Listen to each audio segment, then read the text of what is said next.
nous avons le plaisir ce soir, pour le premier cercle de Génération Frexit, de recevoir Jérôme Yanez. Alors, Jérôme est membre fondateur et président de l'association Écologie et Démocratie, qui milite pour la démocratie réelle et une écologie populaire. Jérôme est ingénieur et professeur de technologie. Il s'est intéressé aux problématiques écologiques depuis 20 ans et il est membre de l'OPCD. L'OPCD, c'est l'Observatoire de la post-croissance et de la décroissance. Il est aussi membre de la Maison commune de la décroissance. Critique de la construction européenne, Jérôme a été responsable des questions écologiques à l'UPR jusqu'en 2020 et il est aujourd'hui membre du mouvement Génération Frexit. Alors, le sujet de ce soir, ce sera justement sur la décroissance, puisque Jérôme est très intéressé par le thème de la décroissance.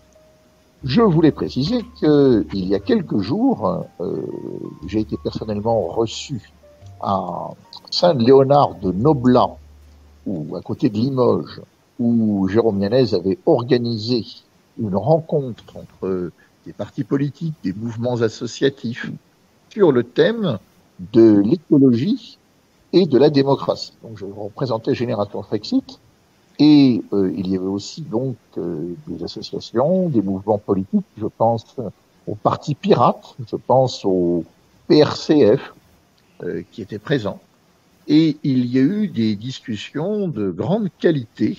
Et vous pouvez retrouver l'ensemble de ces débats sur la chaîne Écologie et Démocratie, donc la chaîne YouTube que Jérôme Yanez anime, et aussi sur la chaîne Génération Frexit, mais là que pour les interventions de Génération Frexit, c'est-à-dire les miennes. Voilà, donc je vous conseille de voir l'ensemble, c'était extrêmement intéressant, et je remercie encore Jérôme d'avoir organisé cela. Alors, ce soir, c'est autre chose, nous avons un thème, le thème, c'est celui de la décroissance, et je passe la parole à Jérôme avant, bien entendu, la série de questions du public. Alors c'est même un thème prophétique parce que j'ai déclaré comme titre de cet entretien premier cercle, la décroissance est inévitable. Donc je me suis engagé sur notre avenir en disant ça. Merci beaucoup Philippe pour cette présentation. Merci à Génération Frexit et au premier cercle de me recevoir. Effectivement, la décroissance, c'est un sujet qui me travaille. Tu as dit que j'étais intéressé par la décroissance, mais pas seulement, c'est-à-dire que je me sens décroissant. J'ai des valeurs que je considère être décroissantes. Et sur ma légitimité à parler du sujet, tu as expliqué que ça faisait une vingtaine d'années que je m'intéressais aux questions écologiques, et ben c'est bien ça. Je me rappelle quand j'étais en école d'ingénieur, au début des années 2000, j'avais exploré le site internet de Jean-Marc Jancovici, qui parlait déjà énormément du pic pétrolier et du problème énergie-climat. Et c'est par l'angle de l'ingénierie que je me suis intéressé à la décroissance. Et quand j'étais en école d'ingénieur, j'étudiais les voitures écologiques. On avait des projets de conception de voitures écologiques. Et à mesure que je m'intéressais à la voiture comme objet systémique, je m'apercevais que la voiture en fait était un mauvais objet et qu'un objet comme le vélo avait beaucoup plus de valeur en soi. Mais bon, j'y reviendrai. Je m'intéresse à la décroissance depuis longtemps. Je suis un lecteur régulier du mensuel La Décroissance, qui est un journal très intéressant et qui est plutôt favorable au Frexit pour les mêmes raisons que moi. C'est-à-dire que vous savez qu'il y a des raisons de gauche et des raisons de droite de vouloir le Frexit. Et moi, je suis beaucoup plus sensible aux raisons décroissantes et aux raisons de gauche. Et ben, le journal La Décroissance a des raisons décroissantes de vouloir le Frexit. Alors, revenons-en au cœur du sujet. La décroissance. En fait, moi je considère qu'il y a deux types de décroissance. La première décroissance, c'est la décroissance des ingénieurs. Ce sont les ingénieurs qui ont exploré la problématique énergie-climat, exploré la problématique du pétrole, et qui en déduisent que, en faisant les comptes, notre système, notre mode de vie occidental, dans les années qui viennent, ça ne passe pas. Et on aura des blocages à la fois à l'amont et à l'aval. En amont, c'est qu'on va manquer de ressources, on va manquer de produits pétroliers, etc. Et j'y reviendrai. Et puis en aval, c'est qu'on va émettre des pollutions et on va causer le réchauffement climatique. Donc ça, c'est une perception très orientée ingénieur. C'est un problème qui est exploré de façon très rationnelle, avec des arguments qui s'empilent pour expliquer ce phénomène. La deuxième décroissance, c'est la décroissance des décroissants. Ce sont des gens qui vont, pour des raisons plutôt philosophiques, critiquer la croissance. Et alors moi je suis sensible aux deux aspects de la décroissance. Et pour qu'on puisse parler de choses claires, je vais définir le mot décroissance. Les mots ont une importance fondamentale. Je me rappelle que quand Philippe Comte est venu à Saint-Léonard-de-Noblat, il nous a fait une masterclass sur les mots qu'il fallait choisir. Alors, bon, beaucoup de choses ont déjà été dites, et très bien, donc je vais essayer de ne pas faire justement de redites. Et je voulais appuyer sur quelques points qui, je pense, méritent d'être précisés. Tout d'abord, quel est l'inverse de la démocratie? Parce que pour définir une chose, on a parfois besoin d'avoir ce qu'on appelle une démonstration par l'absurde. Bien, l'inverse de la démocratie, c'est la tyrannie. C'est pas la dictature, d'ailleurs, que la dictature du prolétariat, elle, devrait avoir une certaine légitimité. La tyrannie, elle se représente par une chose, c'est la distinction totale entre le légal et le légitime. Dans une tyrannie, vous avez des lois, plein de lois. Dans l'Allemagne nazie, il y avait les lois de Nuremberg. En Afrique du Sud, il y avait tout un système légal. Mais il n'y avait pas de légitimité populaire pour les prendre. C'était devenu des régimes qui fonctionnaient en vase clos, avec tout un système juridique très marqué, avec même, on parlait par exemple dans l'Allemagne nazie d'état de droit. C'était quelque chose qui revenait en permanence comme type de preuve. Il y avait un état de droit. Aujourd'hui, vous remarquerez que de plus en plus, dans le discours de nos politiques, on vous parle d'état de droit et non plus de démocratie. Comme on vous parle de vivre ensemble et non plus de fraternité. Ce n'est pas strictement la même chose, hein, le vivre ensemble et la fraternité. Dans le vivre ensemble, il n'y a pas de sécurité sociale, par exemple, ce n'est pas nécessaire. L'important, c'est de ne pas se taper dessus les uns sur les autres. Mais bon, la fraternité, c'est quand même quelque chose de plus élevé. Bon. Quand on vous remplace un concept par un autre, il faut toujours se méfier. Là, on vous parle actuellement, ce n'est pas la pénurie, c'est la sobriété. Eh bien, voilà. Donc, heureuse et souhaitée. Bon. Il nous a dit qu'aujourd'hui on nous parlait d'état de droit plutôt que de démocratie, et c'est très vrai. Il nous a dit que le vivre ensemble, dont on nous rebat les oreilles, c'est moins fort que la fraternité, qui est la valeur historique inscrite dans notre devise. Et il nous a dit qu'aujourd'hui on nous parlait de sobriété, mais que c'était pour masquer le mot pénurie. Et je te remercie Philippe d'avoir apporté ces précisions-là, parce que le vocabulaire c'est vraiment fondamental quand on raisonne en politique. D'ailleurs je recommande le livre de Selim Derkaoui et Nicolas Framont, qui s'appelle La guerre des mots, qui est très bon aussi sur le sujet, qui est très à gauche, mais qui est très bon aussi. Alors la décroissance. Alors il y a la première définition, la décroissance, c'est le PIB qui décroît, donc le produit intérieur brut qui va diminuer une année ou plusieurs années de suite. Et donc ça, c'est un synonyme de récession. Cette décroissance-là, elle est déjà intéressante parce que quand on s'intéresse à la critique du PIB, quand on dit mais le PIB c'est pas un bon indicateur, etc., on va dire on peut trouver des meilleurs indicateurs, c'est une porte d'entrée vers la décroissance. Parce que plus on explore le PIB et plus on le critique, plus on s'aperçoit que c'est une mesure extrêmement économique. Et la décroissance, c'est une critique de l'économisme. Alors ensuite, il y a la décroissance en tant que mouvement politique. Alors la définition qu'on donne à écologie et démocratie, qu'on a inscrit dans notre glossaire, c'est que la décroissance, c'est un mouvement politique écologiste qui vise à la convivialité et au respect de la nature par un ralentissement transitoire démocratiquement planifié de l'économie. Alors c'est important de revenir sur chaque mot. Donc évidemment, c'est une récession. C'est une récession parce qu'on souhaite faire décroître le PIB. Mais c'est transitoire, c'est pas décroître pour décroître, c'est décroître pour réintégrer les limites planétaires. C'est-à-dire aujourd'hui on dépasse toute une série de seuils, de limites écologiques, et le but de la décroissance, c'est de ramener l'activité à un niveau qui est compatible avec tout simplement le maintien de l'habitabilité de la planète, et tout simplement un monde plutôt en harmonie avec la nature, où on ne dégrade pas trop la nature. Et démocratiquement planifié, parce que ce qu'on voit un petit peu déjà aujourd'hui avec les restrictions sur le pétrole et sur le gaz, c'est qu'on peut très vite avoir des restrictions autoritaires en fait. On peut avoir un pouvoir central qui va gouverner par des conseils de défense et qui va imposer du rationnement avec sa vision des choses, en choisissant qui en aura pas, et sans permettre le débat, sans permettre les libertés publiques.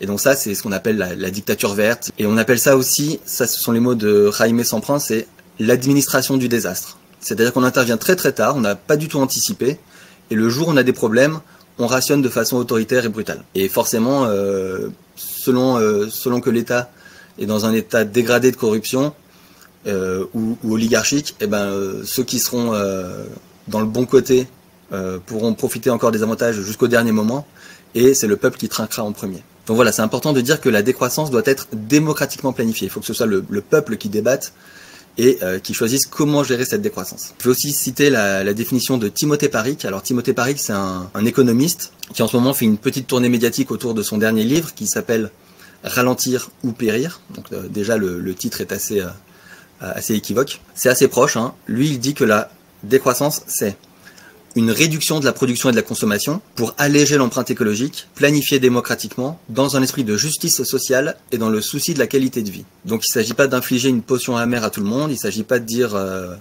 voilà, on va vous serrer le kiki, vous allez avoir moins, vous pourrez moins consommer et tant pis.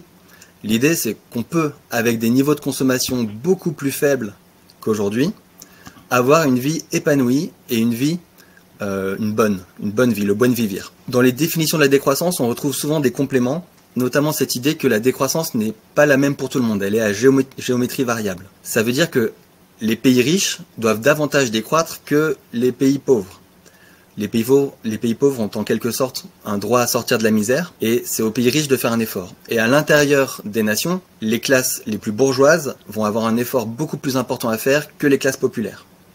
Donc voilà, c'est toujours bien précisé, c'est la géométrie variable. Le mot décroissance, c'est un mot qui a fait débat dans le mouvement de la décroissance, parce que c'est ce que Paul Ariès appelle un mot obus. C'est un mot un peu choc. Et c'est assez amusant parce que ça fait un parallèle avec le mot Frexit. Le mot Frexit, quand on l'entend, il y a plein de gens, ils ont un mouvement de recul, un imaginaire négatif qui est associé. Et le mot décroissance, il y a un peu cet effet-là aussi. Donc, tant pour le Frexit que pour la décroissance, l'intérêt du concept, l'intérêt du mot ne vaut pas tellement en soi, on ne fait pas le Frexit pour le Frexit, on ne va pas décroître pour la décroissance, c'est pour le monde qu'on peut obtenir si on passe par ce moyen. La décroissance, c'est le moyen d'arriver à un monde meilleur, parce qu'une fois qu'on aura décru, on sera dans le respect des limites planétaires, et on peut avoir une société qui est tout de même très plaisante à vivre et conviviale. Et pour les partisans du Frexit, le Frexit c'est le moyen de retrouver notre souveraineté, d'avoir ensuite une démocratie fonctionnelle, etc. Donc je trouve ça assez amusant de faire ce parallèle entre le mot Frexit et le mot décroissance. Quand on souhaite la décroissance, on fait une critique du monde tel qu'il va. Les décroissants vont faire une critique très aiguë de l'actualité, mais même de l'évolution de la civilisation humaine de ces dernières décennies. La décroissance, c'est un mot assez subversif, parce qu'il appelle à changer d'imaginaire, et le nouvel imaginaire va ne pas aimer une grande partie de la société industrielle telle qu'on la vit aujourd'hui. Alors, je vais donner quelques exemples. La décroissance va prôner le ralentissement plutôt que la vitesse, va aimer le repos, le calme, la contemplation. La décroissance va demander à réensauvager la nature, à laisser des espaces, pas forcément des quantités extravagantes, mais laisser des espaces à la nature entièrement, des espaces vierges, sauvages. La décroissance va viser à réempaysanner. Réempaysanner, c'est-à-dire faire le constat au départ que l'agriculture est allée beaucoup trop loin dans le productivisme, et qu'on a besoin de retrouver des paysans, de chasser les machines des champs et de retrouver des vrais paysans qui travaillent la terre. La décroissance va vouloir le démantèlement de certaines industries, démantèlement de l'aviation quasi complet, démantèlement de la société de la voiture, démantèlement des centrales nucléaires, démantèlement de toute cette part de l'industrie dont les membres de la décroissance vont estimer que le bilan général est négatif. C'est-à-dire, les décroissants vont estimer qu'un certain nombre d'industries vont avoir un bilan mauvais parce que apporter plus de nuisances que de bonheur de vivre. La décroissance va souhaiter la démarchandisation, c'est-à-dire un monde marchand plus petit qui va laisser davantage de place aux rapports non marchands, aux rapports non commerciaux. Par exemple, typiquement, la décroissance va critiquer le fait qu'on envoie les papis, les mamies dans des EHPAD avec une relation marchande, c'est-à-dire des gens qui vont s'en occuper contre de l'argent, et va prôner le fait de vivre plusieurs générations très proches et de continuer à s'occuper des papis, des mamies quand on peut. La décroissance va prôner la déconsommation, moins consommer parce qu'on souhaite moins produire. La démobilité, c'est-à-dire moins se déplacer. Quand on regarde les graphiques des déplacements de la population à travers le temps, depuis qu'on a le pétrole, on se déplace beaucoup, mais alors beaucoup plus. Donc l'idée, c'est pas d'interdire le voyage, et surtout pas le voyage avec des modes de transport bas carbone comme le train ou le vélo, mais c'est de dire qu'on n'a pas besoin de faire des mouvements pendulaires aussi nombreux On peut très bien vivre de façon qualitative avec peu de déplacements. Démétropoliser, c'est-à-dire abandonner le modèle de la très grande ville, qui forcément a des réseaux qui vont s'étendre très très loin, c'est-à-dire non seulement consommer la ressource du bassin agricole alentour de la ville, mais aussi aller la chercher à l'autre bout du monde. La décroissance va préférer le village, la structure, on va dire l'échelle de vie plus modeste du village, plus convivial. Et la décroissance va essayer de chasser les écrans, va promouvoir un mode de vie déconnecté des écrans, mais plus connecté à la nature, aux saisons, etc. Donc voilà, dans les grandes critiques de la décroissance, on va faire tomber des idoles qui sont l'industrie chimique, la télévision, la bagnole, les écrans, etc., etc. Et donc, pour définir la décroissance par son contraire, le contraire de la décroissance, c'est quoi? Eh ben, c'est la croissance, donc c'est l'augmentation du PIB, et c'est toute l'idéologie qui va avec. L'idéologie qui veut que si on croît, si l'économie croît, ça va aller mieux. Et donc les décroissants, évidemment, contestent ça fondamentalement. Le contraire de la décroissance, c'est aussi le développement. Les décroissants vont critiquer l'idée qu'il y a des pays développés et des pays sous-développés. Ils vont défendre l'idée que chaque pays a tout simplement ses valeurs et sa façon d'exister. Et que le développement n'est pas une fin en soi. Voilà, donc ça c'est pour la définition de la décroissance. Et alors le constat absolument fondamental, c'est que le mode de vie actuel en Occident, donc le mode de vie d'un Français moyen, je ne parle pas seulement des élites, c'est évidemment bien pire pour les élites, je parle d'un Français moyen ou d'un Occidental moyen, notre mode de vie n'est pas compatible avec les limites planétaires. Et donc c'est l'idée qu'il y a un devoir moral à ne pas être ceux qui dépassent. Et donc un devoir moral à réintégrer les limites planétaires en faisant décroître transitoirement l'économie. Voilà, j'espère que j'ai été clair sur l'idée de décroissance. Alors, on peut se demander si la décroissance est de gauche et de droite, et ça c'est une question à laquelle il est difficile de répondre. On va trouver dans la décroissance des gens très à gauche, par exemple Michel Lepezan, qui est actif au sein de la Maison commune de la décroissance, il va être proche du nouveau parti anticapitaliste, et il va être très méfiant de la souveraineté, de la frontière, de la nation, et il a écrit un livre qui s'appelle « La décroissance n'est pas de droite ». À l'opposé, on va trouver des gens qui sont très imprégnés des idées de la décroissance dans des sphères nationalistes ou réactionnaires. Je pense par exemple à Piero San Giorgio. Il a écrit un livre à succès il y a quelques années, et lui, son idée, ça va être, oui, la décroissance, il faut retrouver un mode de vie proche de la nature et avoir un potager, et il faut aussi accumuler des boîtes de conserve dans son domicile, avoir quelques fusils, et prenez des cours de tir. Voilà, donc là on voit deux extrêmes de la décroissance, si vous voulez. Et donc, les questions décroissantes vont traverser l'échiquier politique. Selon qu'on soit de gauche ou de droite, on aura des réponses très différentes. Alors moi, je me sens de gauche. Pour moi, l'échelle de l'autonomie et de la résilience ne doit pas être l'échelle de la famille ou d'une communauté ultra restreinte. Ça doit être plutôt le village ou le bassin de vie, le département. Dans la décroissance, il y a aussi une dimension réactionnaire. Puisqu'on veut réintégrer les limites planétaires, donc revenir à un niveau d'économie avec un PIB plus faible, on va revenir à une économie telle qu'elle était peut-être dans les années 60 ou 70 du XXe siècle. Donc il y a cette idée que il y a quelques décennies c'était mieux. Donc ça c'est plutôt une idée de droite, ça, c'est conservateur, c'est un peu réactionnaire. Et puis dans l'imaginaire de la décroissance, il y a aussi des œuvres populaires. Et je voulais citer par exemple Jean Ferrat, Que la montagne est belle, qui est une chanson assez décroissante en fait, parce qu'elle va critiquer le fait que les gens de la campagne qui sont enracinés vont se déraciner pour aller à la ville, dans des HLM, manger du poulet aux hormones. Boris Vian, quand il chante, je sais plus le nom de cette chanson, il va faire la liste des objets que l'on possède dans une maison. L'aspirateur, je l'ai pas en mémoire, mais vous retrouverez cette chanson, elle est excellente. Et je pensais aussi à Jacques Tati. Jacques Tati, il a fait une critique de la modernité qui est très forte. Il va montrer à quel point abandonner le centre du village avec le bistrot, la convivialité, pour aller bosser à l'usine, c'est très triste. Et il va faire la critique de la maison pavillonnaire en domotique comme quelque chose d'absolument irrationnel, quoi, de gadget et de faux, dans le sens d'un manque d'authenticité. Alors, j'ai souhaité que le titre de la conversation du jour, ce soit « La décroissance est inévitable ». Et donc là, on en vient à l'inévitabilité. Pourquoi c'est inévitable? Eh bien, tout simplement, moi je vais prendre l'argumentaire des ingénieurs, du coup, la décroissance des ingénieurs plutôt que la décroissance des décroissants. C'est l'idée qu'on va manquer de ressources. C'est l'idée du pic pétrolier notamment. Il y a beaucoup d'analyses, d'univers, de cercles de pensée assez différents, qui montrent qu'on va quand même vers une convergence de crise. Dès les années 70, il y a eu un livre qui a été très très commenté à l'époque, qui s'appelle le rapport Meadows, le rapport au Club de Rome, qui faisait une modélisation de l'activité de l'espèce humaine sur la Terre, et qui aboutissait à, selon les hypothèses, différentes conclusions, mais dans la plupart des conclusions, le nombre d'habitants sur Terre décroissait fortement au cours du XXIe siècle. Pourquoi ? Pour deux raisons principales que j'ai citées en introduction. Manque de ressources d'un côté, et production de pollution en excès qui viennent dégrader trop fortement la nature.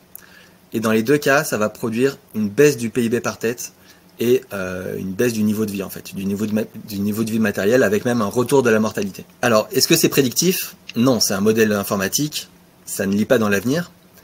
Mais si vous voulez, il y a beaucoup d'analyses qui viennent renforcer cette idée que c'est crédible, qu'on peut très bien, au cours du siècle actuel, avoir des crises à répétition, une sorte de succession de crises qui vont mettre l'humanité en difficulté, et que cette succession de difficultés peut suivre le pic pétrolier d'un côté et les réchauffements climatiques de l'autre. Quand on parle du pic pétrolier, c'est un sujet qui est rarement dans les médias, mais qui est absolument fondamental. Le pétrole, c'est le sang de l'économie.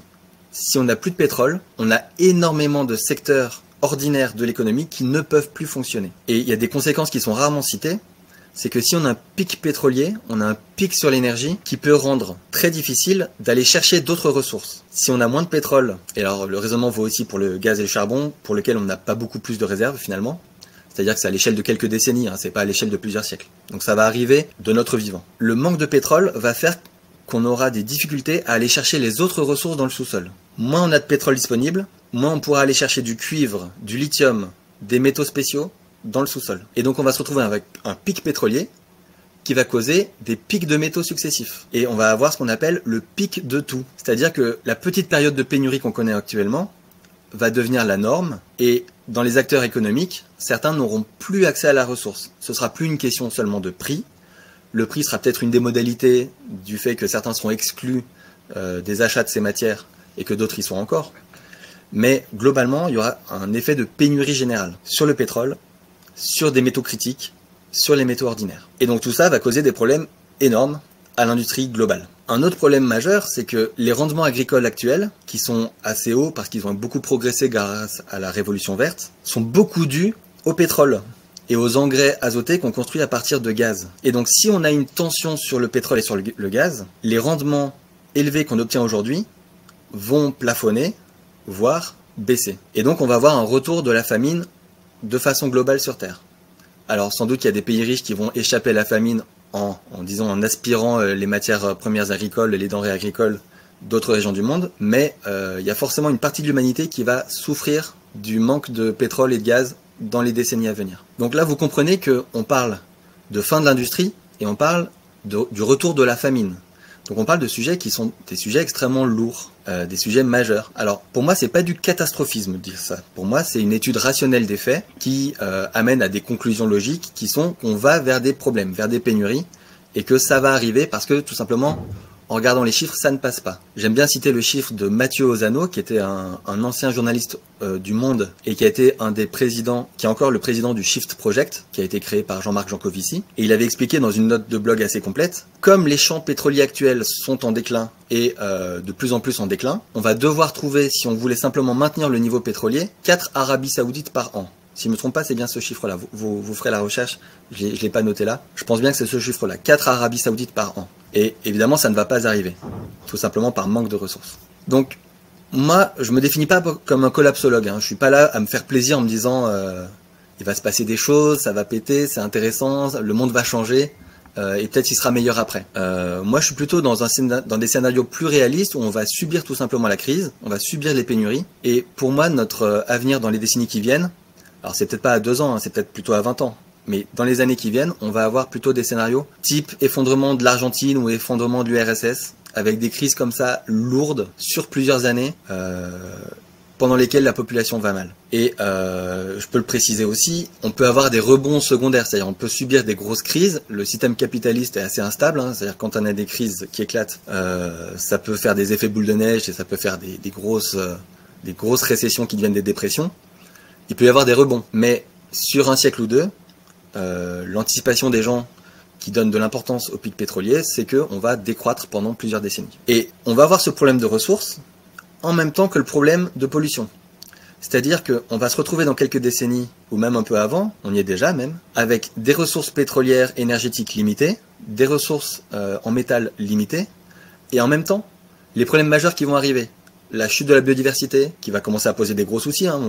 Vous savez qu'il y a des endroits où on a du mal à faire polliniser les plantes. On a perdu 80% de la masse d'insectes en Europe. C'est pas seulement triste en soi, c'est en plus un problème fondamental. On a à la fois l'amont et l'aval. L'aval, ça va être le réchauffement climatique. Je viens de voir sortir aujourd'hui une note du CNRS où, dans les scénarios les plus standards d'émissions de CO2, la France va prendre plus 6 degrés. Parce que quand on dit plus 3 degrés, c'est le réchauffement global. Et la France est dans une zone qui va plus se réchauffer, c'est déjà le cas, qui se réchauffe plus que d'autres, que notamment les mers. C'est-à-dire les terres émergées se réchauffent plus que les zones océaniques. Les zones qui se réchauffent le plus, ce sont les pôles. Donc il y a une sorte de grande mâchoire, manque de ressources d'un côté, pollution et réchauffement climatique de l'autre, qui sont un immense problème qui malheureusement est connu depuis des décennies, mais qui n'est pas traité. Donc voilà, on va se le prendre de pleine face, de la même façon que là on s'est pris le problème russe du gaz en pleine face sans l'avoir anticipé. J'en viens à la dernière partie. Il faut, puisque cette récession dans cette analyse est inévitable, il faut l'organiser plutôt que la subir. Subir cette crise, ça veut dire qu'on aura des politiques qui seront au niveau des politiciens du moment. Je vous fais pas un tableau, la gestion de la crise du Covid par Macron, c'était pitoyable. La gestion actuelle de la pénurie de gaz, c'est pitoyable. Parce qu'il n'y a aucun recul, aucune anticipation. L'idée, c'est de dire, bon, notre PIB, même si nos ingénieurs font un travail formidable, et il faut qu'ils le fassent, s'ils arrivent à faire des objets plus performants qui consomment moins, même si on améliore le recyclage, même si on si on fait des choix technologiques plus économes, plus sobres, même si on décarbone la pollution d'énergie, etc., etc., même si on fait tout ça, ça ne suffira pas pour réintégrer les limites planétaires. Donc, il faut faire décroître l'économie. Si elle doit décroître, il faut l'organiser pour tout simplement maintenir des espaces de stabilité, pour que la population aille bien. Donc ça doit s'accompagner par une réduction des inégalités. Il faut que les riches contribuent beaucoup plus fortement que les classes populaires. En ce moment, dans l'actualité, on a eu des activistes qui se sont amusés à suivre les jets privés de Bernard Arnault, les yachts de telle ou telle personnalité.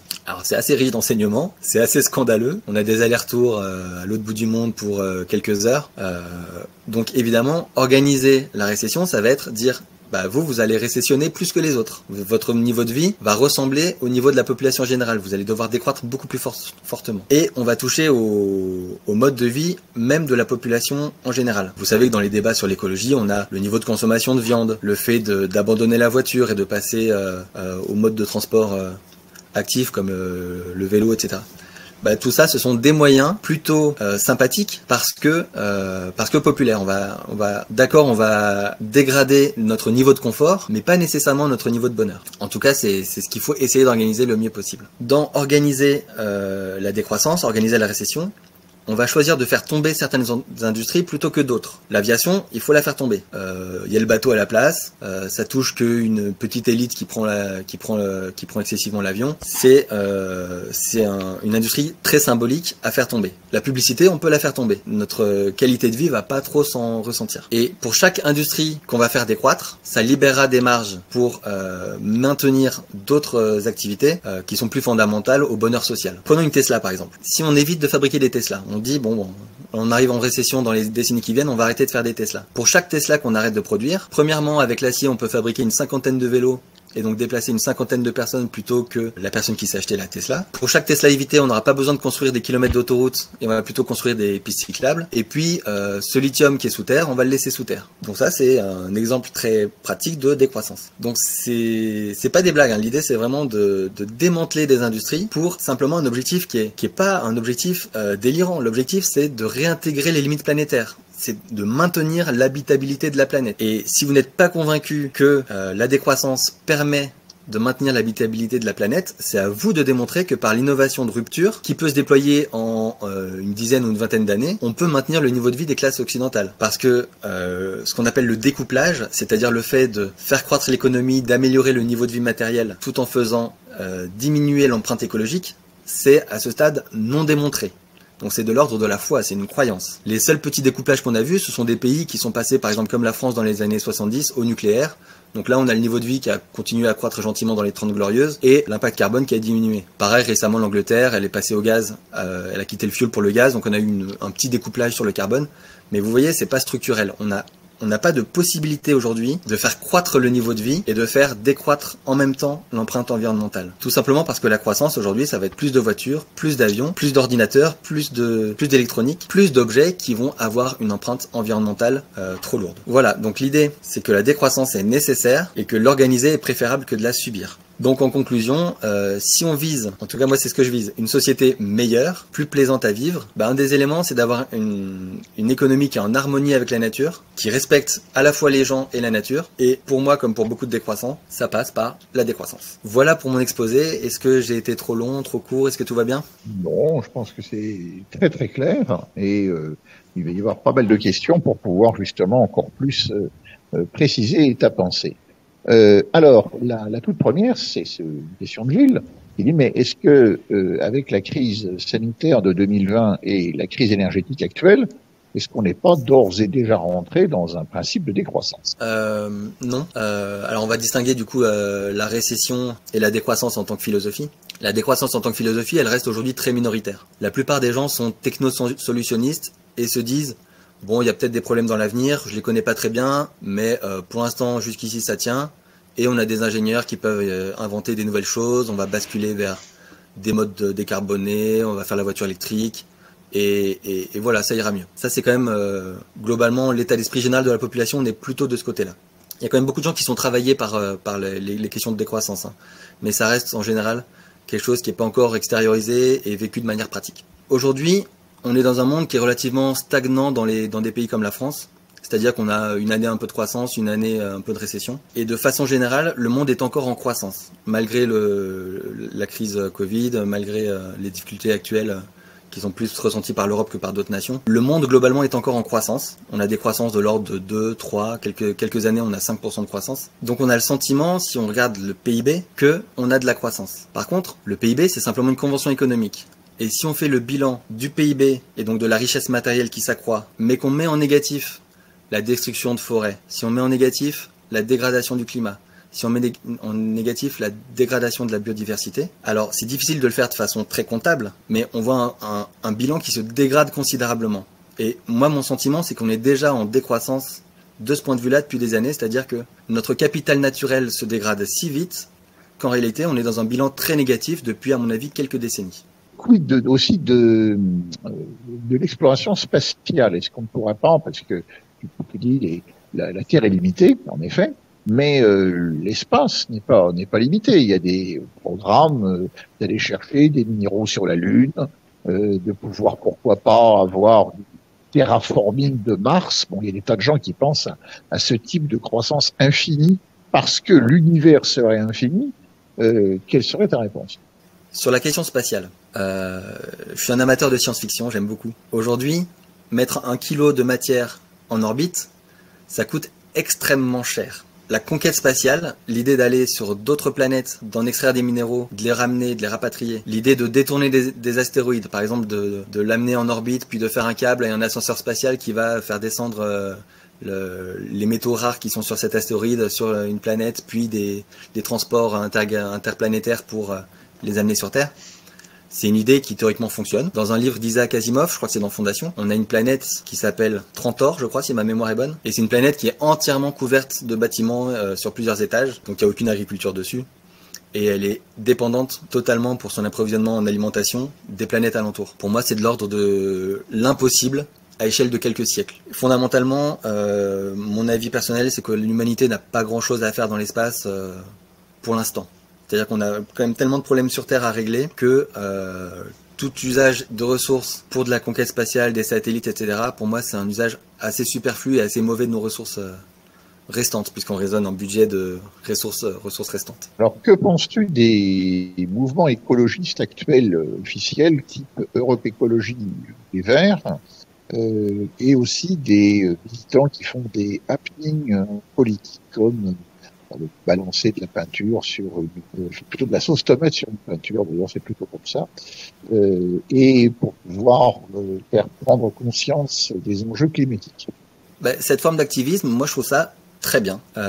Pourquoi? Parce que quand on comprend un certain nombre de ces problèmes-là, quand on les ressent dans sa chair, quand on déprime parce qu'on voit le monde se dégrader année après année, c'est quelque chose de très puissant sur le plan émotionnel Et ça appelle à dialoguer, à discuter avec les autres. Quand d'un côté on a des élites qui méconnaissent complètement ces sujets, qui n'anticipent rien et qui font avancer le monde comme on le faisait avancer au XXe siècle, alors qu'on connaît aujourd'hui les problématiques écologiques, et ben les militants qui connaissent les sujets écologiques, ils ont envie d'entamer le dialogue. Ils veulent arriver dans le débat public, ils veulent créer de l'échange. Et les provocations, c'est un moyen de créer de l'échange. Et ben voilà, on jette de la sauce tomate sur un tableau de maître, et ben tout de suite ça fait réagir. Vous allez peut-être me dire, mais c'est ridicule, ces personnes se ridiculisent, elles décrédibilisent complètement leur mouvement écolo, etc. Et ben pas tant que ça. Si on fait le bilan, ça va surtout faire parler, ça va déclencher des conversations, et quand on déclenche des conversations, on fait augmenter doucement le niveau d'éducation populaire sur le sujet concerné. Les gens, quand ils vont entendre cette histoire de Van Gogh recouvert de soupe, ils vont se moquer des militants, en l'occurrence des 2 militantes qui ont fait ça, mais ils vont se dire, par contre c'est vrai, ils vont commencer à discuter entre eux sur ce réchauffement climatique, ce qu'il faut faire, etc., où est-ce qu'on va en arriver, etc. Et donc là, on va avoir tout simplement un succès du point de vue de la communication, parce que les gens vont en parler. Donc le bilan global de ce genre d'action est positif et c'est pour ça que ça va recommencer. On va continuer à avoir des gens qui vont se mettre sur le Tour de France, des gens qui vont coller leurs mains à divers endroits, etc., etc. Et donc par rapport au mouvement écologiste, j'allais dire classique dans le champ politique français comme Europe Écologie Les Verts, est-ce que on peut voir des progrès faits pour le thème de la décroissance par ces mouvements? Ou est-ce que le principe d'une planification écologique à long terme leur est un petit peu étranger? Alors actuellement dans le champ politique français, il y a 2 grands partis qui sont bons sur les questions écolo. Il y a la France Insoumise et Europe Écologie Les Verts. Ce sont dans ces partis-là qu'on va trouver des spécialistes, des gens qui connaissent les dossiers écolo en général. Maintenant, évidemment, j'ai été à l'UPR. On a d'autres solutions que celles d'Europe Écologie Les Verts. On va critiquer plein de choses chez eux. Je pourrais me lancer là-dedans, ce serait un petit peu long, parce qu'il y a beaucoup de reproches à leur faire, des reproches assez variés. On va dire, pour faire simple, que la décroissance encourage à la relocalisation, et la relocalisation améliore la souveraineté, et ça c'est très bien. En ce qui concerne les matériaux de construction, comme le béton par exemple, est-ce que c'est quelque chose aussi dont il faudrait peut-être se passer, parce que il y a d'ailleurs un excellent livre d'Anselme Japp qui s'appelle Béton, arme de construction massive du capitalisme. Et c'est quelque chose qui n'est pas très durable. Il paraît qu'au bout de 100 ans, à peu près, ça s'autodétruit le béton armé. Et ça prend beaucoup de ressources. Y a-t-il une réflexion du mouvement écologie et démocratie et aussi du mouvement des décroissants sur le béton? L'heure que le mouvement décroissant avait tendance à faire tomber des idoles, le parpaing et le béton font partie des choses à faire tomber. C'est-à-dire qu'on peut construire autrement qu'avec du béton, et le béton est à ce point polluant que dans les camemberts qui décrivent les émissions de CO2, on a régulièrement une tranche, c'est le béton seul. C'est-à-dire que c'est un poste tellement important qu'il a sa part du camembert. Donc le béton est un problème majeur et on devrait pouvoir construire sans béton, ce qui est possible. On a vécu sans béton jusqu'à il y a un siècle, donc on peut faire des très belles choses sans béton. Là, j'aide des amis à construire une maison double ossature bois paille. Il y a presque pas de béton. Ça fait une maison qui est habitable, isolée et sans béton, quoi. Donc il y a des alternatives qui existent. Donc le béton, ça fait partie des industries qu'on peut démanteler. Tu disais que les constructions en béton avaient tendance à se dégrader au bout de quelques décennies, quelques siècles. On va devoir gérer des communs négatifs.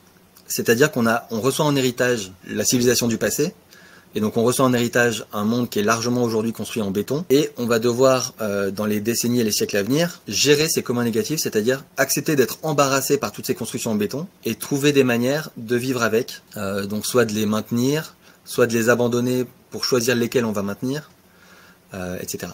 Alors, certaines personnes peuvent penser que l'écologie est mise en avant actuellement par les médias pour pouvoir faire accepter aux classes moyennes leur déclassement. Que répondre à cela? Ah bah c'est vrai. C'est vrai, c'est une instrumentalisation de l'écologie pour faire passer un discours politique navrant, quoi. C'est ce que je disais tout à l'heure, c'est la gestion autoritaire, c'est-à-dire on va imposer un thème politique venu d'en haut, et ce récit politique qui ne correspond pas à la réalité, parce qu'en ce moment, s'il faut baisser le chauffage chez soi, c'est parce qu'on n'a pas l'argent et on n'a pas le budget, on n'a pas la disponibilité, c'est la pénurie.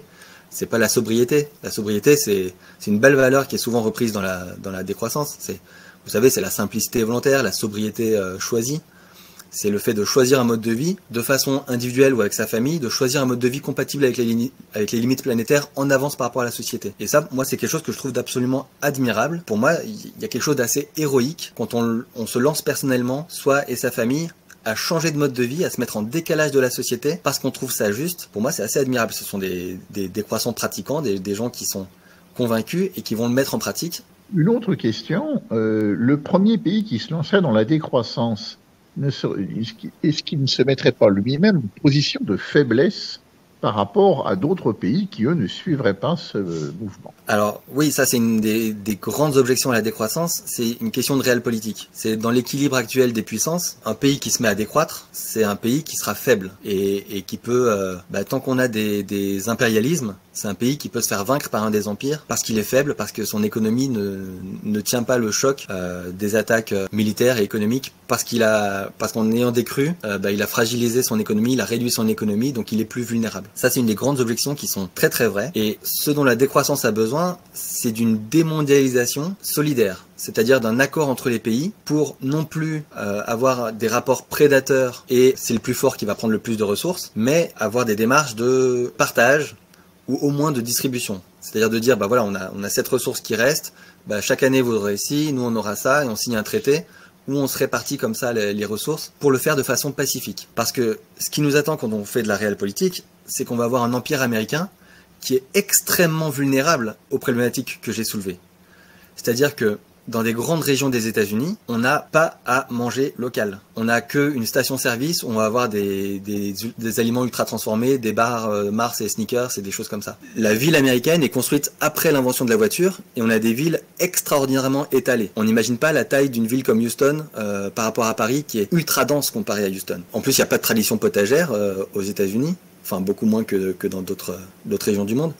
Et donc on a un pays qui est à la fois ultra vulnérable à la fin du pétrole et qui est le principal impérialisme aujourd'hui. Et donc on peut s'attendre à une crispation ultra violente où les dirigeants américains, les néoconservateurs, mais peut-être appuyés par une partie du peuple du coup, vont avoir une attitude extrêmement prédatrice. Et donc si on est décroissant, il faut souhaiter un monde très multipolaire, sans empire, sans impérialisme. Et donc j'espère qu'on avancera vers ça. Merci beaucoup. Une autre question.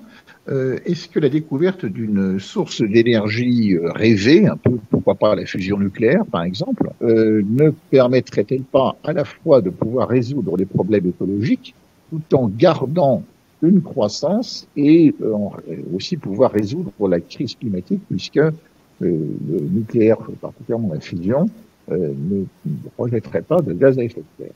Et donc finalement, est-ce qu'on pourrait quand même sauver la croissance? Admettons qu'on invente cette source d'énergie, que très rapidement elle soit mise en place, qu'on n'ait pas de délai, parce que la fusion on en parle depuis des décennies, et on sait que ça peut mettre encore des décennies. Admettons qu'on trouve dès demain un procédé nouveau qui va produire à l'infini de l'électricité ou de l'énergie sous d'autres formes, sans aucune pollution. Elle va servir à quoi cette énergie? Si on continue sur le mode de développement actuel, elle va permettre à certains pays de déforester plus vite, elle va permettre aux pays de miner plus vite, elle va permettre de fabriquer plus de voitures, elle va permettre... Enfin, vous comprenez cette logique? On va pas inventer en même temps des éco-bulldozers, de l'éco-béton, etc. Pour moi, l'invention d'une source d'énergie illimitée, c'est une idée extrêmement effrayante. Parce que si on a accès à une énergie illimitée, on va pouvoir faire les bêtises qu'on fait actuellement à des niveaux supérieurs. Donc pour moi, ça relève de l'inquiétant, cette idée-là. Alors ça ne veut pas dire qu'il ne faut pas essayer de décarboner les modes actuels de production d'énergie. Hein, ça ne veut pas dire ça. En fait, le problème, on est tellement avancé dans les problèmes, c'est-à-dire que le réchauffement climatique, le pic pétrolier, tout ça c'est connu depuis des décennies. C'est les années 60 avec Rachel Carson, les années 60 avec Campbell, qui a théorisé le pic pétrolier. C'est les années 70 pour le fait que la problématique climat soit très bien décrite déjà. Et donc aujourd'hui on a acquis beaucoup de retard. Et donc d'une certaine façon il est déjà trop tard, on est déjà dans les problèmes aujourd'hui. Voilà. Alors est-ce que le principal problème ce serait pas parce que tout simplement les gens veulent de la croissance? On leur a toujours dit la croissance c'est bien. Comment convaincre la population, même la population mondiale? Alors plus ou moins, on a bien compris que certains devaient décroître plus que d'autres, mais est-ce qu'il n'y a pas tout simplement une religion générale de la croissance? Et comment combattre cette religion générale de la croissance? Est-ce que vous avez envie que je vous donne 1000 euros ou que je vous prenne 1000 euros? Évidemment, les gens ils souhaitent une amélioration de leur sort matériel. De la même façon, pour le pouvoir d'achat, est-ce que vous voulez que les t-shirts valent 10 euros ou est-ce qu'un t-shirt ça vaille 50 centimes? Ça, c'est raisonner à l'échelle individuelle. En tant qu'individu, j'aimerais bien que mon pouvoir d'achat, à mesure que j'avance dans la vie, s'améliore, qu'à un moment je puisse avoir mon petit chez moi et que je puisse manger des aliments que je choisis, etc., ce qui me plaît, etc. Voilà. Donc à l'échelle individuelle, on souhaite la croissance, c'est la prospérité, quoi. On souhaite améliorer son sort économique. La question que ça pose, c'est au niveau global la question de la démocratie. C'est-à-dire comment on fait pour que l'économie serve les intérêts fondamentaux du peuple. Et dans les intérêts fondamentaux du peuple, je place évidemment le maintien d'une planète habitable. Et donc à partir de là, on se dit, ok, notre t-shirt il va pas valoir 50 centimes parce que ça veut dire qu'on va pas respecter les droits humains dans tel ou tel pays. Et ça veut dire que on fait des cultures de coton qui sont pas du tout écolo, qui vont détruire la terre dont on a besoin pour nourrir la planète encore quelques siècles. Hein. Et donc on va accepter de payer certains produits plus chers, on va accepter du coup de l'inflation, mais on va essayer de construire cette inflation de façon démocratique. De dire, bah oui, les Lamborghini, elles vont inflationner beaucoup plus que les autres, si vous voyez ce que je veux dire.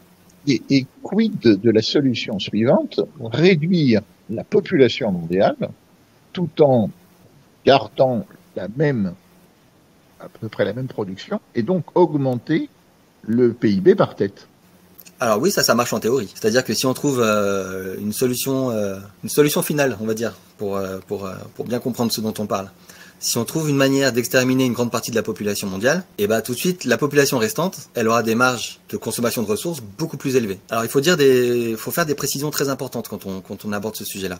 D'abord, l'augmentation de la population générale est un problème. Dans la plupart des pays, augmenter la population, on va dire que ça aggrave un petit peu chaque problème écologique. Maintenant, il y a un thème qui est beaucoup utilisé plutôt à droite. Par exemple, il y a Nicolas Sarkozy qui aime beaucoup dire ça, c'est de dire l'écologie, ça concerne pas les Européens, ça concerne pas les Français. L'écologie, c'est les naissances au Nigeria, c'est que ce pays va avoir 200 millions d'habitants et va développer ses villes. Il est là le problème. Donc la priorité, ce serait de faire des politiques de réduction de la natalité dans ces pays-là. Alors ça, c'est clairement une fuite en avant mensongère. C'est-à-dire qu'aujourd'hui, des niveaux de natalité très élevés dans des pays d'Afrique, ça a des impacts écologiques qui restent très faibles. Parce que les niveaux de vie dans ces pays sont très faibles et sont globalement compatibles avec les limites planétaires. Et dans les pays développés, on a des niveaux de natalité qui sont déjà très faibles. On a plutôt, dans les décennies qui viennent, des baisses de population qui se profilent. Donc finalement, la surpopulation, qui est un thème écologique très concret, très réel, hein, je rappelle le livre de Paul Ehrlich, qui s'appelle La bombe P, il y a des vrais problèmes soulevés par l'augmentation de la population, des vrais problèmes écologiques. Par contre, le problème ne se pose pas tellement pour les pays pauvres, et pour les pays riches, il est déjà traité en quelque sorte. Donc voilà, il y a rien de particulier à faire ça. Je me rappelle qu'il y a quelques années, Yves Cochet avait proposé à l'Assemblée nationale d'inverser les allocations familiales. Aujourd'hui, on a des incitations à avoir 3 ou 4 enfants. L'idée, c'était de dire, on va mettre des allocations familiales sur le premier enfant, qui est le moment où on a besoin de s'équiper, et moins sur les enfants d'après, parce qu'on n'a pas besoin d'augmenter la population. Mais bon, c'est pas un sujet majeur, et de toute façon, les politiques de natalité ou de contraception ou tout ça, ça a des effets sur des décennies. Donc voilà, on peut le faire. Il y a des pays qui ont plutôt intérêt à le faire. Mais c'est pas là qu'on va trouver les réponses centrales à notre sujet. Donc il y aurait une planification de cette décroissance. Comment l'envisager techniquement, cette planification? Qui va décider de cela?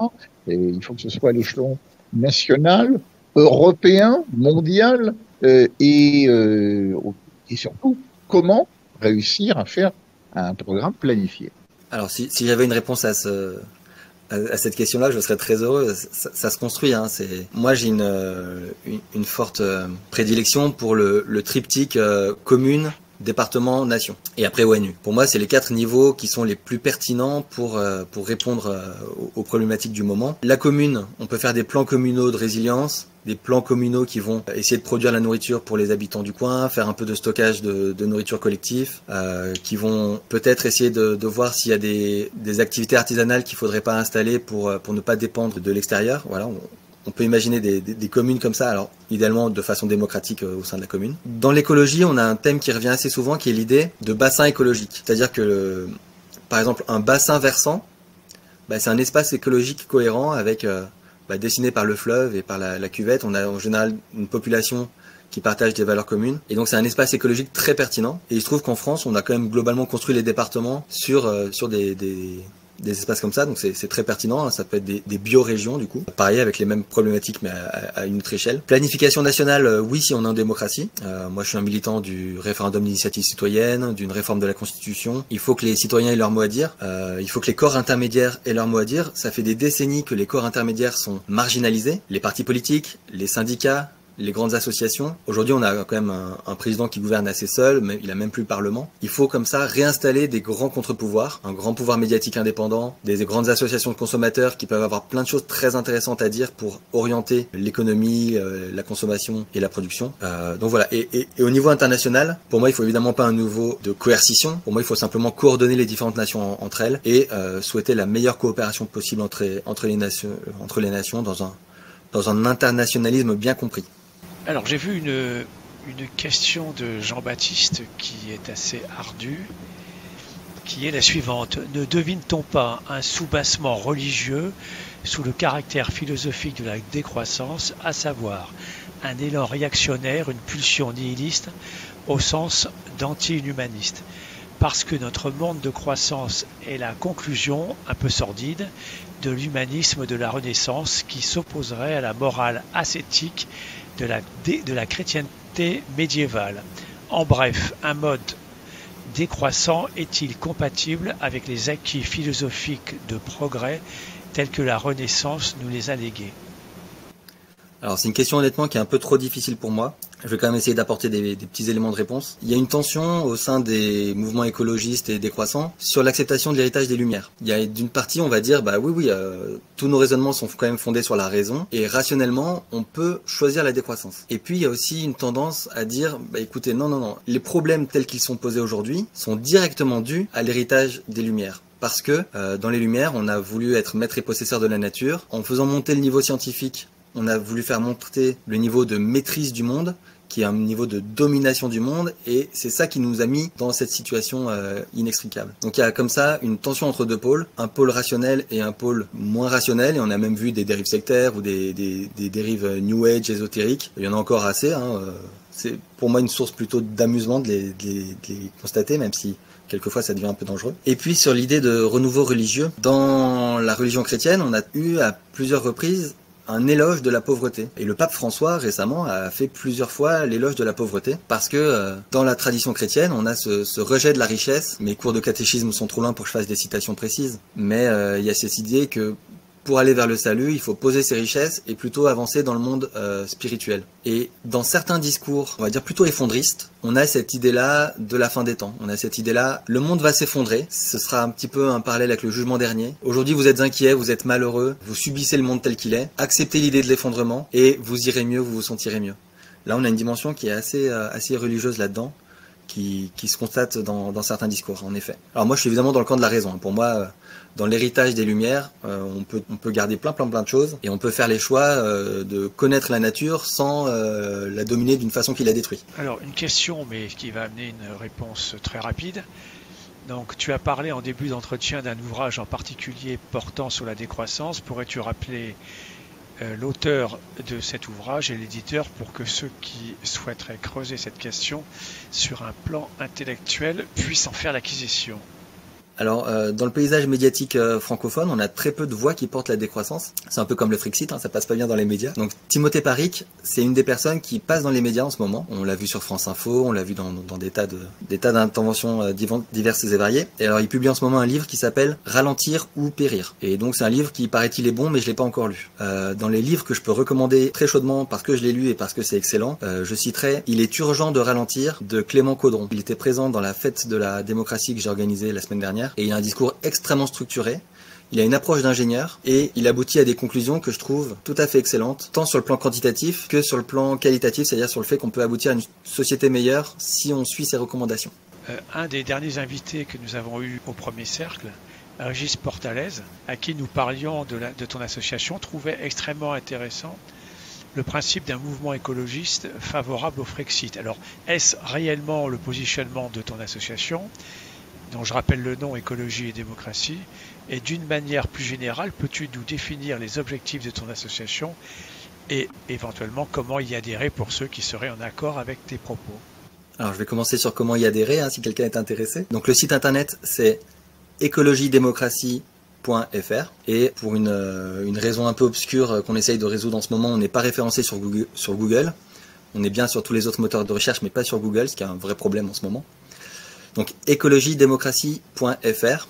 Et vous trouverez tout pour adhérer à l'association. Alors, on a deux axes principaux qui sont l'écologie et la démocratie. L'écologie, alors moi je suis décroissant, mais on n'est pas tous décroissants dans l'association, mais on est tous sensibles au sujet écologique en général. Et au niveau de la démocratie, on va défendre une démocratie plus directe, avec l'idée d'une assemblée tirée au sort, qui pourrait par exemple remplacer le Sénat. On pourrait appeler ça un Sénat citoyen. On peut imaginer mettre en place le référendum d'initiative citoyenne constituant, ou pas constituant, ce serait déjà un plus. Donc voilà, on défend l'écologie et la démocratie. Écologie populaire, hein, vous avez bien compris que ce qu'on vise, c'est le bonheur social, et ça passe par une réduction des inégalités. Et démocratie réelle, avec le peuple qui s'autogouverne. Alors, bon, merci pour cette réponse. Pour autant, tu as occulté une partie de la question, qui était, en fin de compte, le Frexit. Le Frexit, oui. Alors, j'ai été quelques années à l'Union populaire républicaine.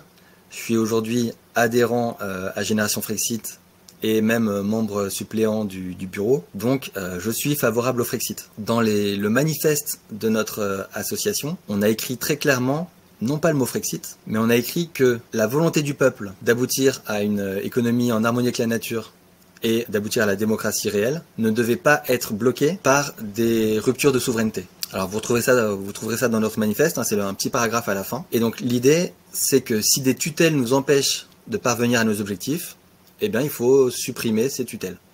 Et donc dans notre esprit, il y a évidemment le Frexit.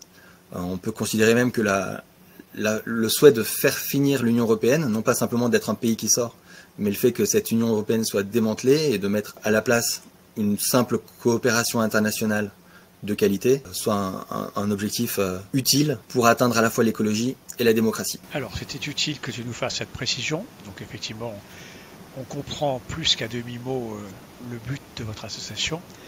Alors, j'ai une question d'Antoine qui est la suivante. Est-ce que tu ne penses pas que l'écologie actuelle ne se résume pas trop à la lutte contre le CO2 qui est clairement un combat bourgeois? Le recyclage peut être un axe de croissance aussi et toucher les classes plus populaires.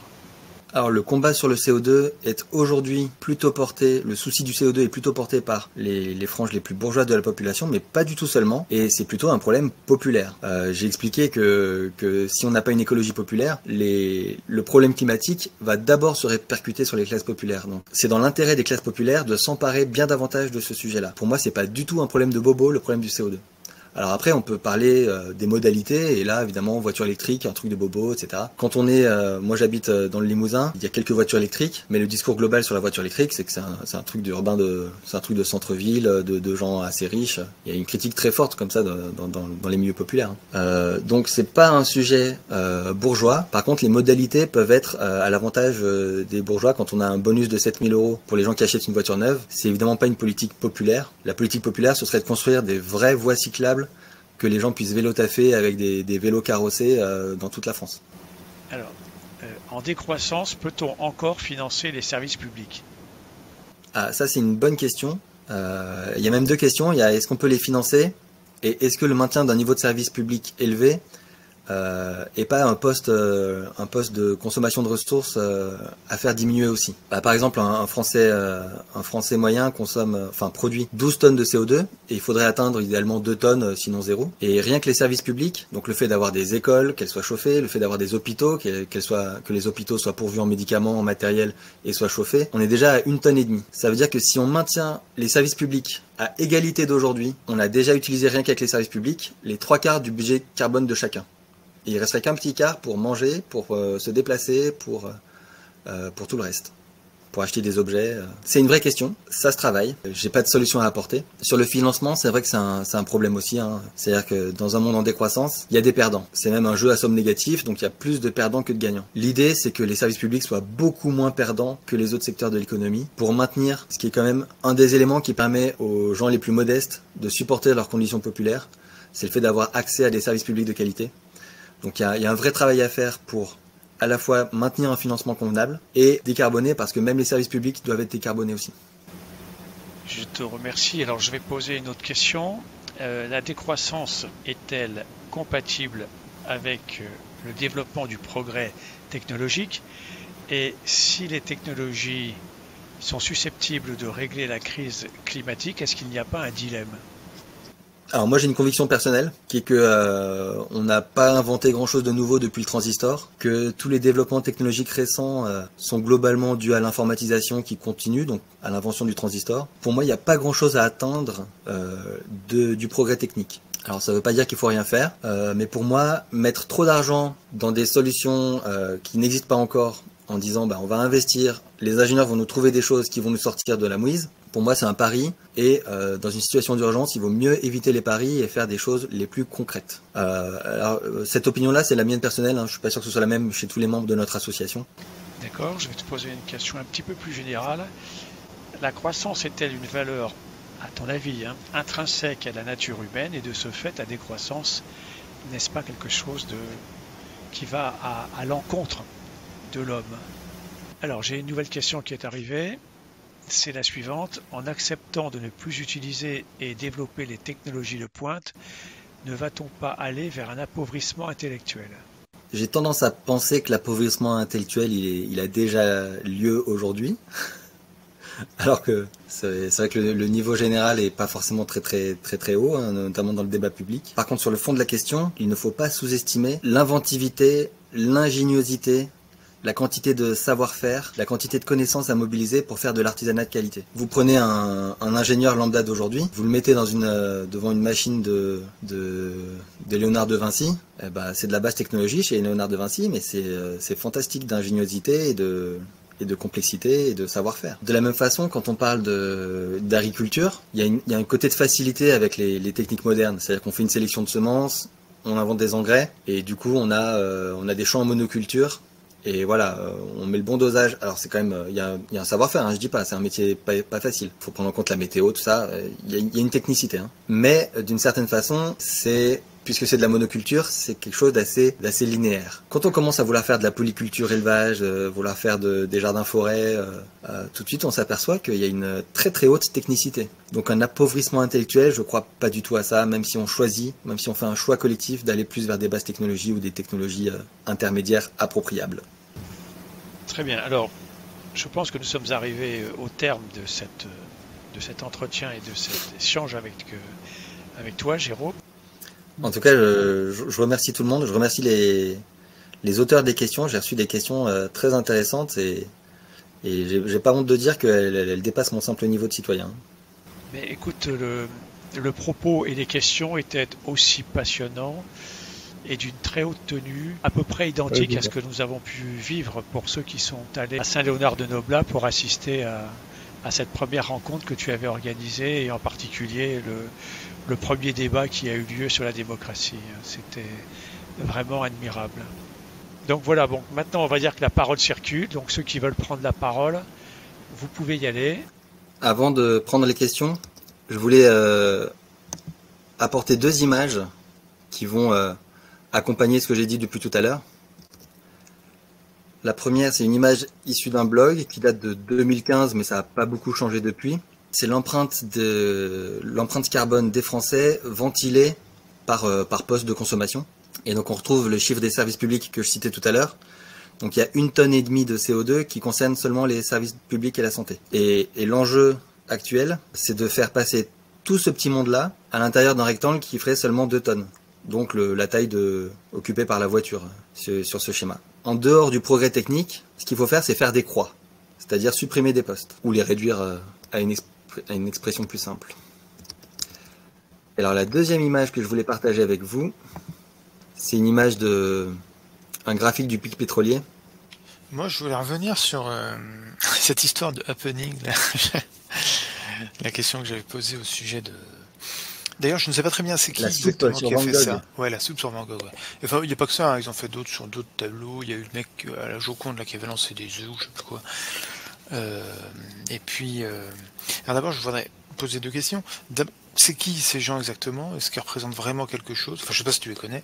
Enfin, tu le connais, je veux dire, si tu connais l'association, le mouvement dont ils se revendiquent. Et puis après, j'ai une remarque sur le fait que je pense, moi, que c'est pas du tout efficace. Alors, pour les tableaux, c'est peut-être un peu différent, mais je pense qu'il y a une conséquence négative malgré tout à ça. Mais par exemple, pour Roland Garros et le Tour de France, parce que j'ai regardé moi cet été, il coupe la caméra. C'est-à-dire que c'est réglé, en fait.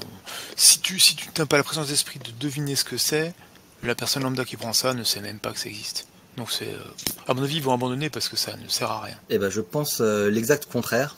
Je parle bien pour les courses, hein, j'entends. Je pense l'exact contraire. Alors déjà, il y a de plus en plus de gens qui sont choqués par le décalage entre la réalité du réchauffement climatique qui se précise chaque été et tous les autres problèmes écologiques combinés. Il y a de plus en plus de gens qui ont vraiment envie d'agir. Et dans les actions possibles, il n'y a pas grand-chose. Et il y a ces actions d'éclat. Moi, à mon avis, le nombre de militants qui ont envie de faire ça va décupler dans les années à venir. Et on va voir de plus en plus de choses. Alors, il y en aura quelques-unes qui seront pas malines, il y en a quelques-unes qui seront malines. Mais pour moi, ça a plutôt tendance à augmenter. Le groupe, en l'occurrence, qui a dépêché 2 militantes pour jeter de la soupe sur le Van Gogh s'appelle Stop Oil. Donc l'idée, c'est simplement arrêter le pétrole. Ils ont un joli logo qui a une tête de mort avec à l'intérieur les lettres OIL qui dessinent le visage de la tête de mort. Et ils ont un très bon message. Stop Oil, c'est vraiment quelque chose qu'on aurait dû faire depuis des décennies. Et pour moi, une des meilleures campagnes médiatiques qui a existé dans le domaine écologique, c'est une campagne du Guardian qui avait lancé le mot d'ordre Keep it in the ground.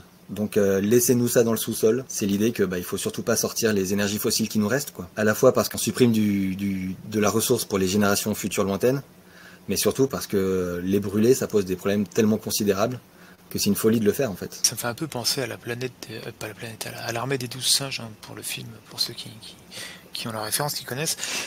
Ça me paraît être un truc un peu d'hurluberlu, enfin surtout de jeunes, quoi. C'est un peu, comment dire, un peu stérile. Je doute que ça fasse. Toi, tu dis que ça fera des émules peut-être, mais ça risque de rester extrêmement comment dire, un archipel, quoi, un archipel d'action qui vise à attirer l'attention. Enfin, mais pareil, les Femen reposent un peu sur le même principe, hein, d'ailleurs. Je suis pas certain que ça ait une énorme incidence sur le combat ou les valeurs qu'elles défendent, quoi. Je sais pas.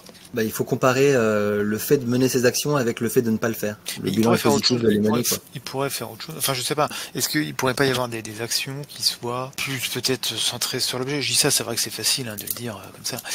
Ou des actions de sensibilisation à la nature de façon générale, sans que ce soit forcément intellectuel, tu vois, quelque chose qui soit plus mettre en valeur. Par exemple, là, ils attaquaient les tournesols de Van Gogh. De mettre en valeur par exemple des tableaux dont les paysages ont disparu. Il y a des tableaux par exemple de romantiques anglais très jolis, les paysages aujourd'hui n'existent plus parce que l'industrialisation, ou même de français, hein, d'ailleurs je prends les anglais mais en France c'est pareil, tu as des vues par exemple d'Aubervilliers, etc., ou de la route de Saint-Denis avec la campagne et tout, ça n'existe plus. Enfin, aujourd'hui tu reconnais pas du tout le paysage, quoi. Et tu peux voir ça sur des tableaux du 17e, beaucoup du 18e et du 19e aussi, quoi.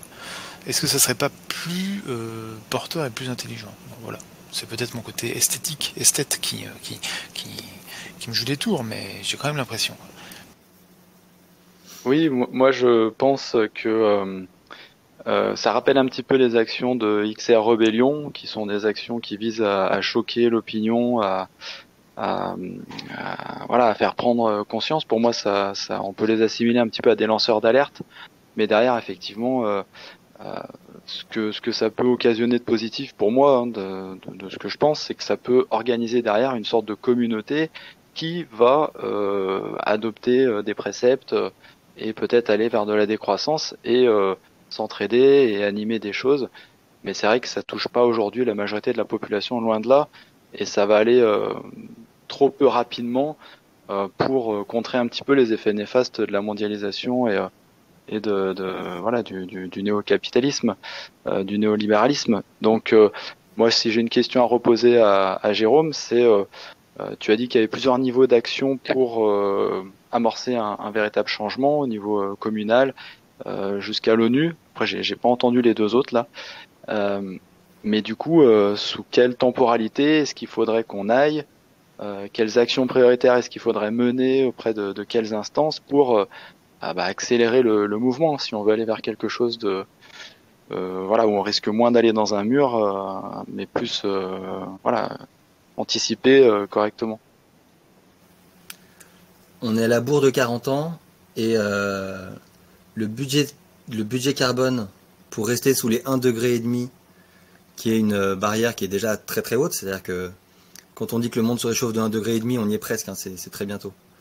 Ça veut dire qu'en France, on se prend déjà plus 2,5 degrés, enfin voilà. On doit arrêter nos émissions globales sur le monde entier dans les 3 ans, ce qui n'arrivera évidemment pas.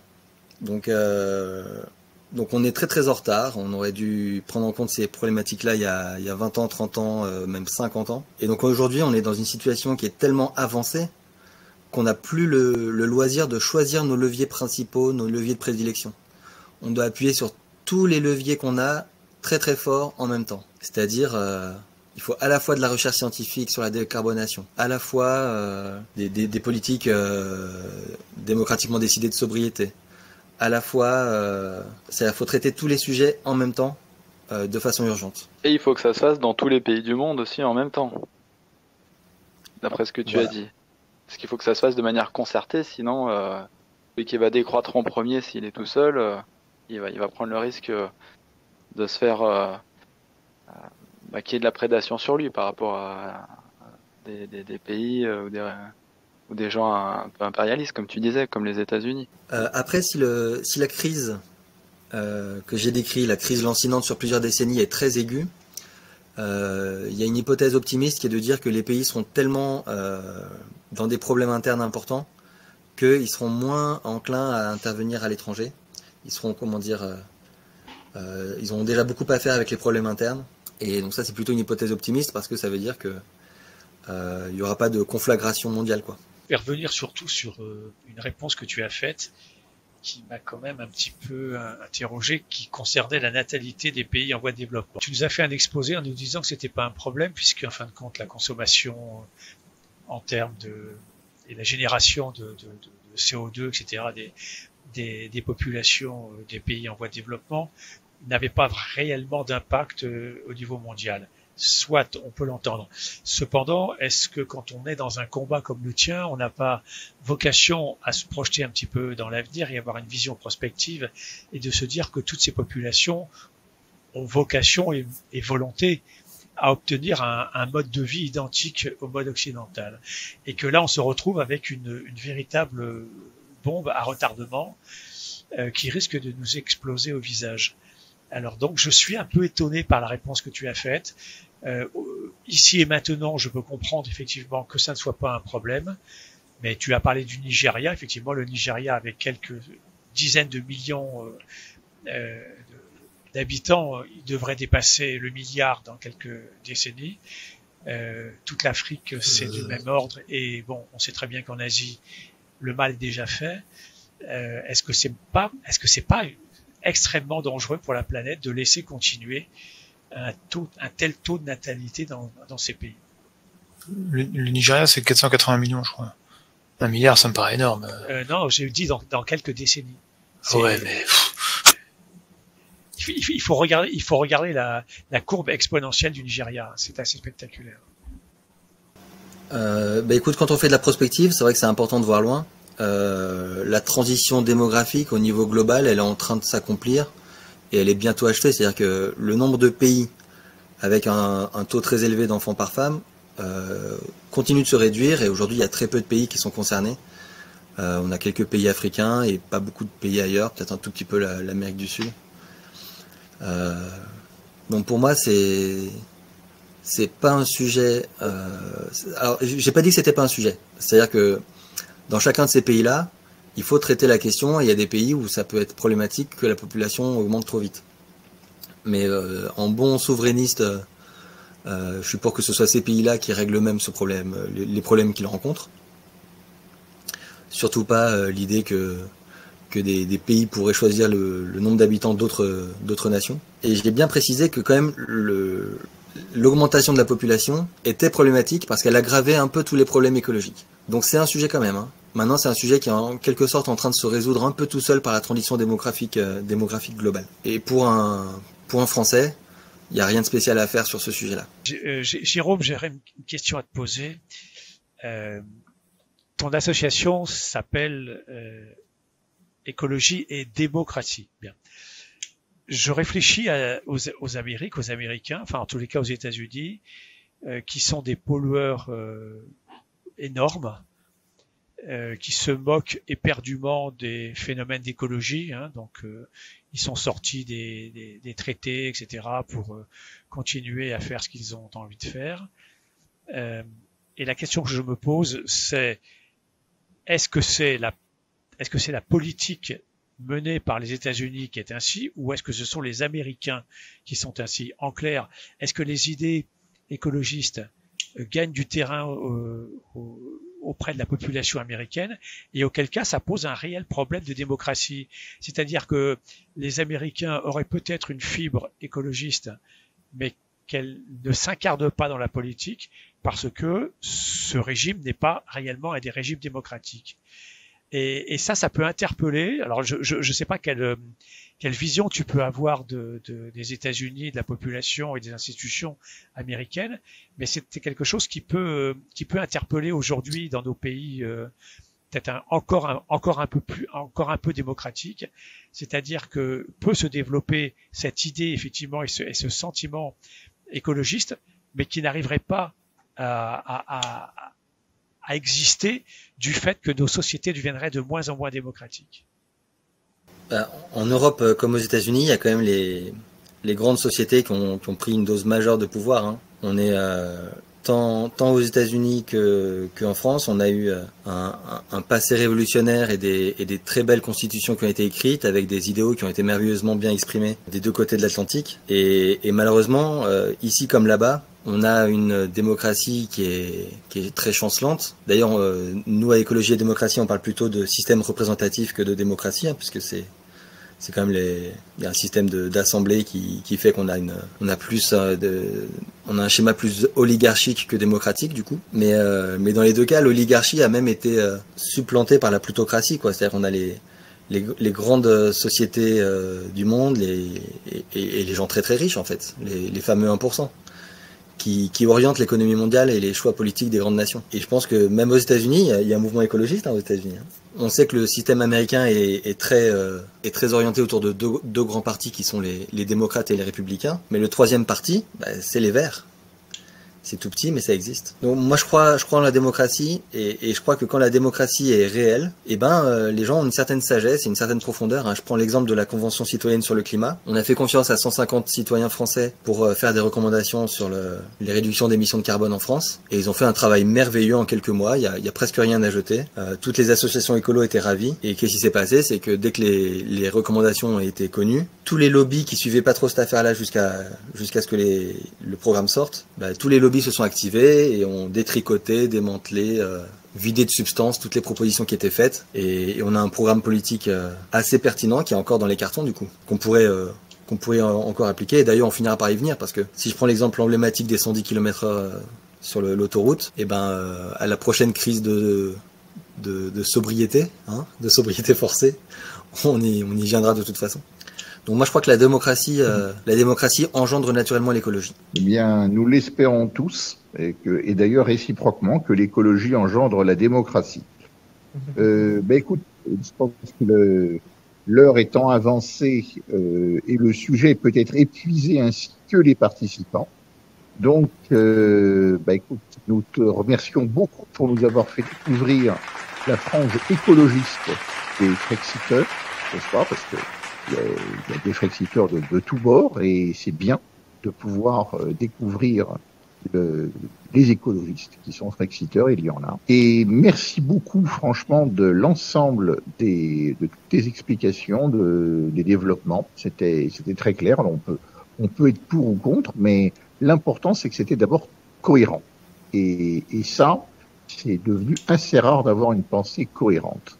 Je voulais remercier donc Jérôme, et remercier aussi tous les participants qui ont posé des questions. Remercier Gilles qui m'a remplacé au pied levé au moment où j'ai eu un problème technique de micro. Et je souhaite à tous les participants du premier cercle de Génération Frexit une très très bonne fin de soirée.